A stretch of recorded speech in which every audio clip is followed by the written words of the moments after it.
All right, so I was sitting here in the dark looking at my fish tank, looking at my reptile enclosure, and thinking, what's changed for me in the last few weeks?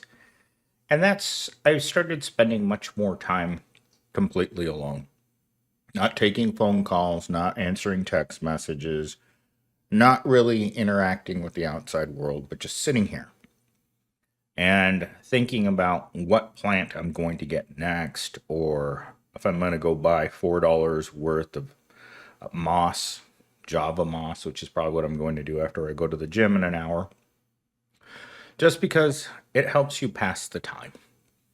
And when it comes to being permanently alone, just having time, just passing the time is just what you do. Because you know that things aren't going to get better in anything. And there's certain kinds of us that spend a lot of time on two different websites, Tinder and Indeed. One's for hooking up, the other one is for fleece to hook up with you. But we know that they're not good places for either one of us. So I started thinking about something I heard or I read in a news article a couple months back that reminded me that everything in this world is for profit. Tinder doesn't want you to find love or even remarkably close. Tinder is a hookup site. Very much so, just like all the job board sites are. They're not there to provide you a quality, meaningful, dignified relationship. It's the bump and grind of our current world. You're not going to find anything with long term financial stability or even job stability in any conceivable way because that's not what's profitable. Tinder wants you to be lonely. The last thing Tinder wants to do is lose your subscription service because you found the best thing that you could find, a lifelong relationship. Instead, it would rather bend you over and bang you every week while you pay your subscription service. So you can swipe left or you can swipe right. And that's exactly what Indeed is. Indeed takes resumes and resumes and resumes, and corporations pay them to get those resumes. So as long as you are continuing the forever search for the perfect job, Indeed is going to keep getting paid. So what possible reason do they have for helping you find a decent job? They want you to always be looking the same way that Tinder does. With that said, let's get into our opening monologue. You ever realize Tinder and Indeed are the same scam in different outfits? One promises love, the other promises work, but both keep you stuck swiping, scrolling, paying for hope that never arrives. It's not about matches or jobs, it's about milking your loneliness and unemployment like a subscription service. Welcome to late stage capitalism, where even rejection is monetized. Ouch. Today, when I walked into the aquarium store to pick up, what did I get? A couple of pieces of wood for my micro tank because the slate that I'm using in the background doesn't pop enough because I use too much black. So I wanted some sort of white wood to contrast against the green plants and the black soil. Yeah, a whopping $6, folks.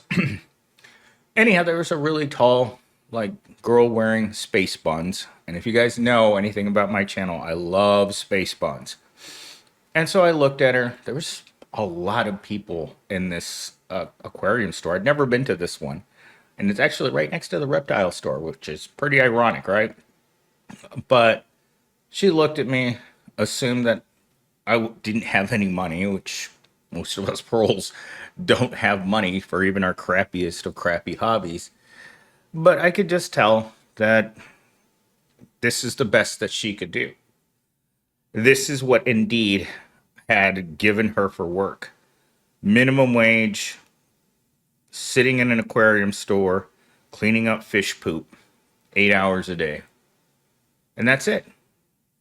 I imagine that's what happens to her when she goes on Tinder. Mildly attractive, tall, tattoos, piercings, space buns. Someone Susie Rottencrotch for a couple of hours behind the Taco Bell. See how simple that is? You, proletariat female, proletariat job, proletariat relationships, and someone's got to provide those services to you. Tinder gets you the bump from behind, and Indeed gets you the bump from the front. The perfect cage in a world that thrives on making certain that you stay stuck and subscribe to this existence. This is it, people. Nothing in our lives is good. And I was going to make this video and schedule it out, put it into the members only and post it next week. But the information in this video felt so organic to me that I'm just going to stick it out and do a 2-video day for you guys. So let's get into talking point number 1. You're swiping left on dates and hitting easy apply on jobs, but the outcome's identical. Rejection wrapped in false hope. These platformers don't want you fulfilled. They want you frustrated because frustration keeps you paying. Frustration, survival jobs, survival relationships, toxic relationships with the job you don't want and the relationship you don't care about. Because any girl will tell you, a man comes onto Tinder for one reason, and it's the thing square between his legs. Whether that be a massive power tool or just enough meat so that you can say you actually have an outie instead of an innie. But you're going to wake up the next morning and wonder why your rear end hurts. And you're going to pull out your pockets and wonder where all your money is. Well, truth is you never made any money. And the love that you thought you were having, well, it was just about as meaningless as anything. But yet, what's the first thing most of us do in the morning? I know I did it for years. You wake up, you check your lottery numbers, then you check your matches, see a match, close one eye, close the other eye, make sure it's not a man, and send a message to see if they write you back. Or by then, they've ghosted you. Because I've noticed this also throughout my life, is sometimes you'll go to click on something and they've already left. They come, they stick their little toes into the water of Indeed or Tinder and realize they don't want to be there because it makes you feel dirty. And then they run away after, who knows, swiping around midnight. I've noticed that people have a tendency to get lonelier and lonelier as the night progresses.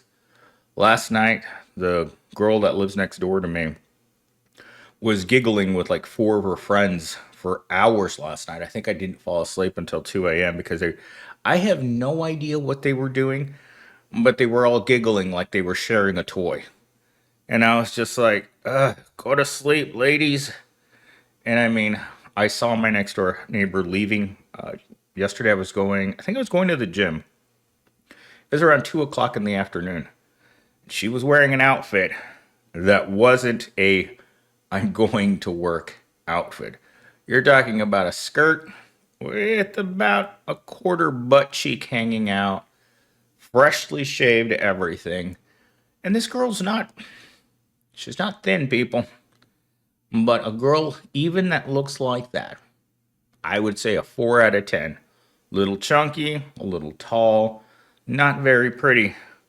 But regardless of where she was going in that outfit, she was going to find love. Because I used to have this roommate when I lived in the condo. She didn't mind bringing back her Tinder dates to her house. And sometimes she didn't bring back just one. She brought back 2. And in the world of the proletariat man who can't live off one job, sometimes you're going to go on Indeed and you're going to get 2 jobs or 3 jobs. And you're going to walk into Pound Town at job number 1, job number 2, then go drive for DoorDash. And then on the weekends, you're going to drive in your car for 8 hours doing DoorDash to make practically nothing because you have to with no air conditioning in your car. That's the world of today.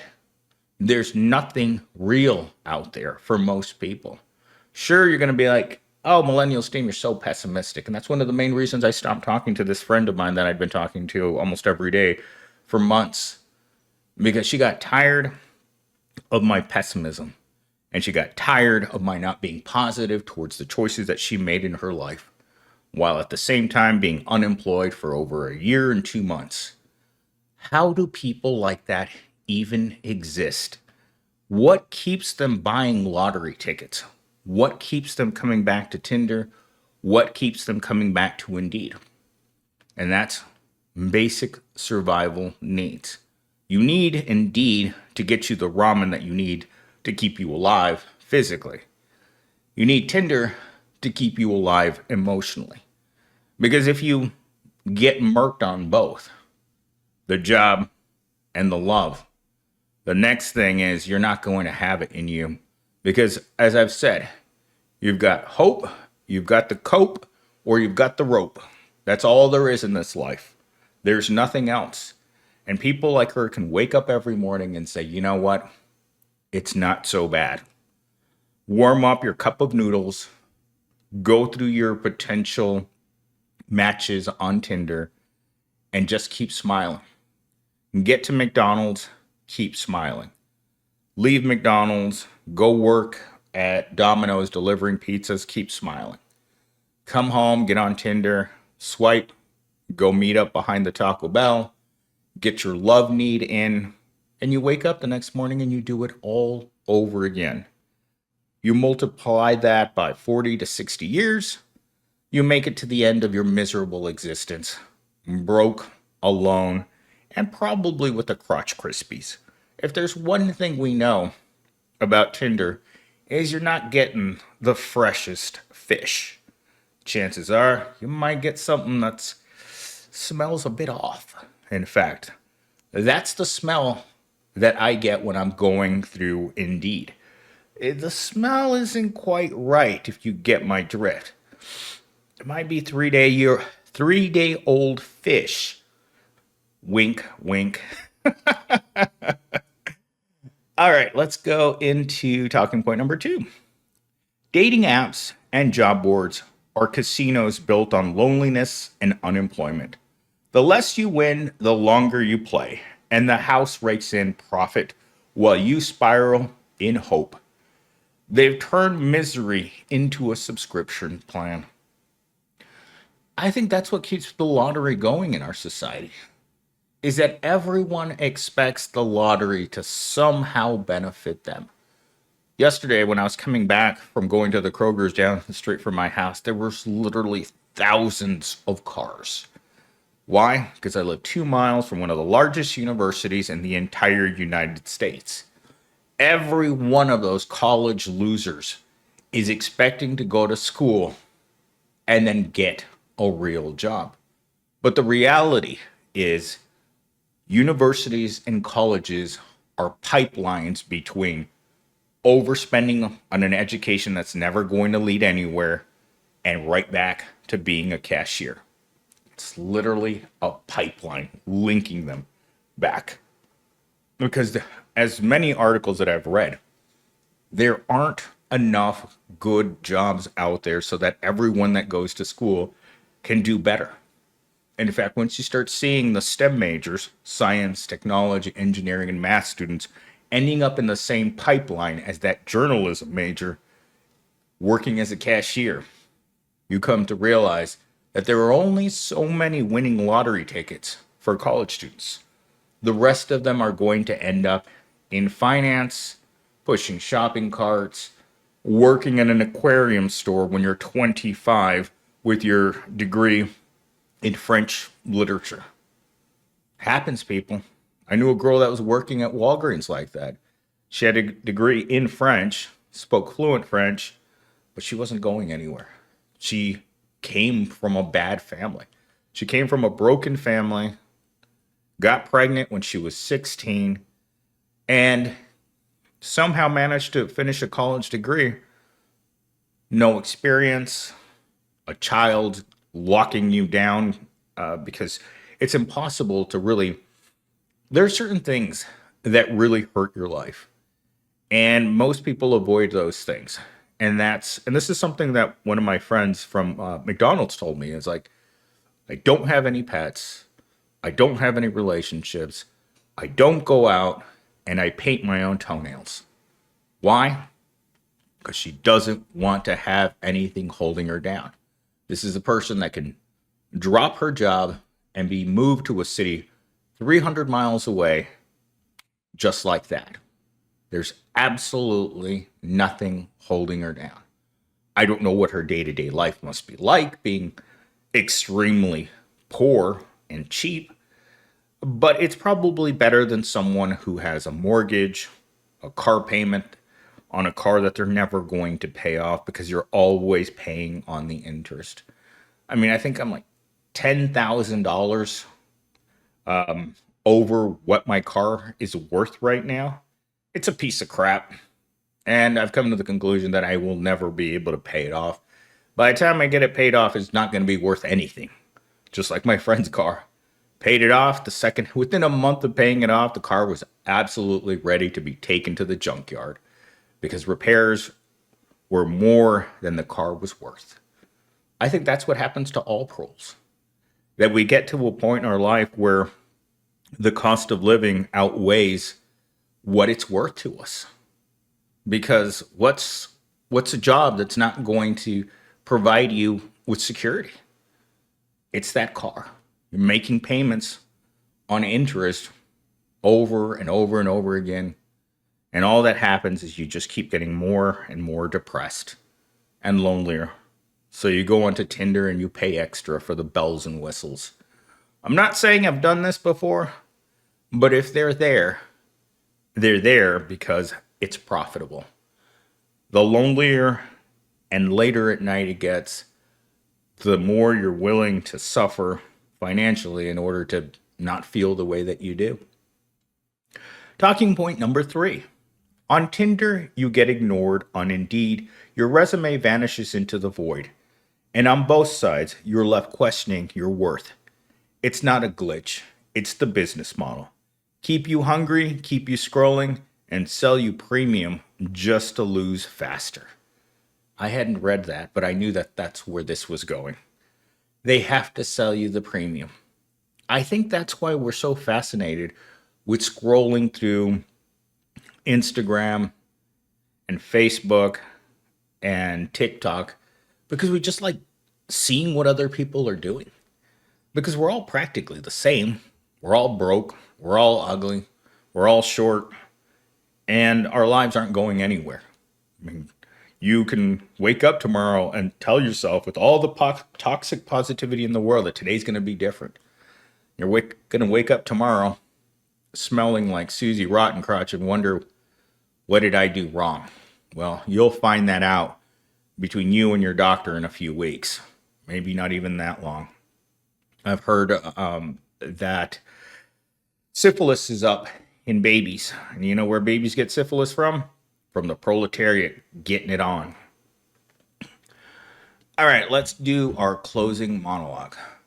So here's the ugly truth. Tinder doesn't want you in love, and Indeed doesn't want you employed. Because the second you win, they lose. They profit off your hunger, your scrolling, and endless chase for something better that will never come. And the cruelest irony, the more desperate you feel, the more valuable you are to them. Maybe the real swipe right isn't for a date or a job. It's for the system cashing in on your misery. That's what MillennialSteam's here for. This channel exists to expose the real misery of living in a society where the capitalists think that happiness is something that they put in a break room. Like those inspirational posters from the 90s with that little cat that just says, hold on. Or keep smiling. Or tomorrow will be a better day. I live by this one motto.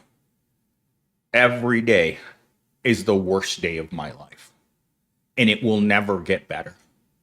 Because the fundamental building blocks to eliminate homelessness, poverty, hunger, despair, and creating a solid 1,000-foot wall between you and opportunity has been placed there a long time. This channel just allows you to see the wall and not fill your brain up with stupidity. The stuff that the mainstream media feeds you every day. The crap that Dave Ramsey tells the people that call into his show. When you call into Dave Ramsey, all you're doing is publicly humiliating yourself. And for some reason, there's a niche. That's a market. Is self-humiliation.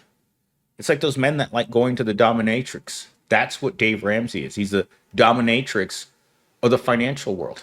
He slaps you around, calls you a loser, and then hangs up on you with your self-esteem oozing out between your thighs. That's what this life is about. There is no dignity in work. There never was. There's no escape. The door was painted on the whole time. And if you think that somehow you're going to climb out, brush yourself off from the dirt, clean yourself off from the mud, well, you can keep thinking that. But there's an entire system that's dedicated to making certain that you stay miserable, my friend.